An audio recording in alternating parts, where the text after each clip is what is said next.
So Dan, we're here at Donington Park, nearing the end of the season as motorsport starts to wind down for another year, but what are you up to today?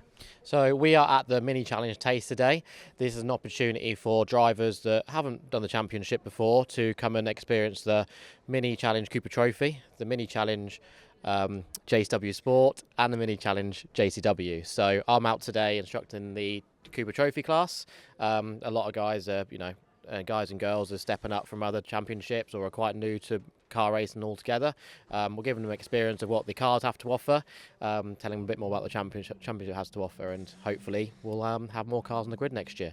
I guess you're a great person to answer this next question, but Mini Challenge is such a great stepping stone to other series, isn't it? And it's competitive racing, and I feel like if you're quick in that, you're going to be quick in most things, aren't you? Yeah, definitely. I feel like I've put on a good advertisement for Mini Challenge, recently stepping up to British Touring Cars and being able to, fight with the best. And I've seen many drivers step into a Mini Challenge Cooper Trophy, then into Mini Challenge JCW, and give me a good run for my money this year as well, especially some of the lads that I've been coaching over the years. So it's a great stepping stone if you want to go toward British Touring Cars, but it gets you onto ITV. It gives that opportunity to reach out to new potential partners, get my partners on board, and whether you do go to British Touring Car or maybe you go over to Porsches or British GT, it's a great stepping stone to get your name in the limelight and do some great racing along the way.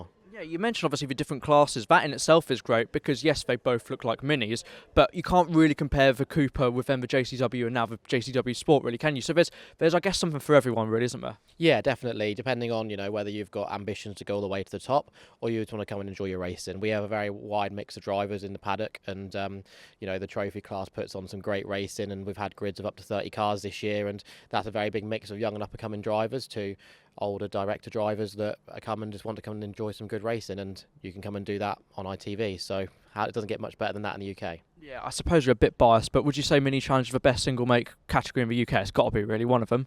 Yeah, I think for what it can offer, for sure, especially the trophy class being that more down lower budgets as well for people just trying to get into car racing. And I think the close wheel racing we do in JCWs, is as close as you can get to a British touring car, and that is the pinnacle of UK motorsport, in my opinion. Yeah, for sure. Speaking of, I've got to take the opportunity to ask you about that. You had 3 pretty chaotic, busy, but very successful weekends in the championship, didn't you? Just starting off at Donington, that was a mixed weekend anyway, with so many different weathers and circumstances, so it was always going to be a challenge, but you had fun, you did great. You must be pleased with how that first weekend went. Yeah, absolutely loved it. We just never really thought we'd actually get there, and to be able to line up the British Touring Car grid, and having teammates like Tom Chilton and Tom Ingram and Nick Halstead have got a lot more experience than me at that level, people I've looked up to throughout my racing career. It was absolutely phenomenal, and we went in with no expectations, but I feel like we put on a really good show in for what I've learned over the years in Mini JCW, and I felt like I was ready for my step up, and I think I was. And we always wish we had more time in the car and more opportunities, but we got that one opportunity, and for us it's a big tick in the box that we just got there, and we're very proud as a family that we did. There's obviously about a 2 or 3 week gap between each weekend. Just explain to those at home that maybe don't realise what those period of times were like for you, because they seemed pretty full on. Stressful. It's a massive step up in budget to race in British touring cars. Obviously I had contracts in place to be racing in the Mini JCW class all season, so Donington was fortunate because it didn't clash with any of the Mini JCW rounds. So when we got the opportunity come up very last minute, I was able to speak to my current sponsors, my current partners, and get something together very last minute. I think it was a Wednesday morning we got a phone call, and it was that weekend coming up. So yeah, it was really, really stressful. And then after we had such a good weekend, we just wanted that little bit more. And then we had Silverstone as an opportunity, only a few weeks turnaround, and we worked so hard away from the circuit, day and night, to try and get the budget together.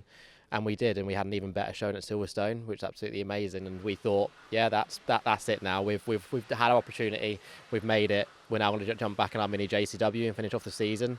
And then the opportunity at Brands Hatch came up as well. So we had to change some things around, speak to current partners and our new ones that we'd brought on along the way. And yeah, we made it happen, and we're just proud of the family that we got there, and I'm very thankful for Team Bristol Street Accelerate for giving me the opportunity to show what I can do in this car. I've been with them for 6 years, and a lot of the guys that have now work on the touring cars, whether it be engineers or mechanics, they've gone up through the ranks of Accelerate from the Minis to that, and now I feel like I've gone along with them. Yeah, it was a fantastic way to end the year, obviously for you, and a fantastic opportunity.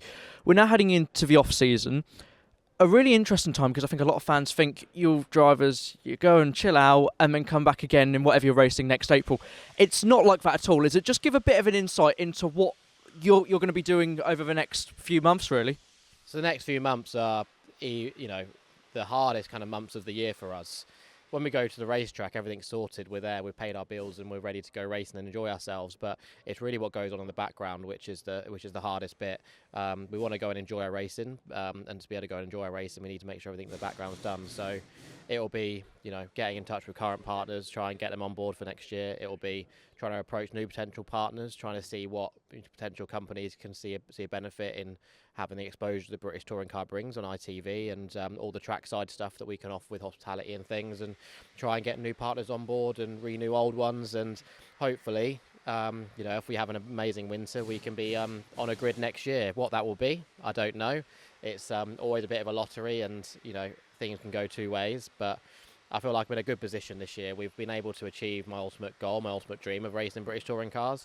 Of course I want to go out there and do it again next year, and I feel like I've got the pace to be out right near the front if I have a bit more time in the car, but we never imagined we'd get 3 weekends. We've got 3, and we're very proud of that. If we can do some more, absolutely brilliant, but if not, there's some great support packages that go on the Toka package, which my current partners really enjoy, one of them being Mini Challenge JSW again. So I don't know where I'll be at yet, but I've got a good feeling that we're going to work very hard over the winter and try and make something happen. Yeah, absolutely. Well done on another great year.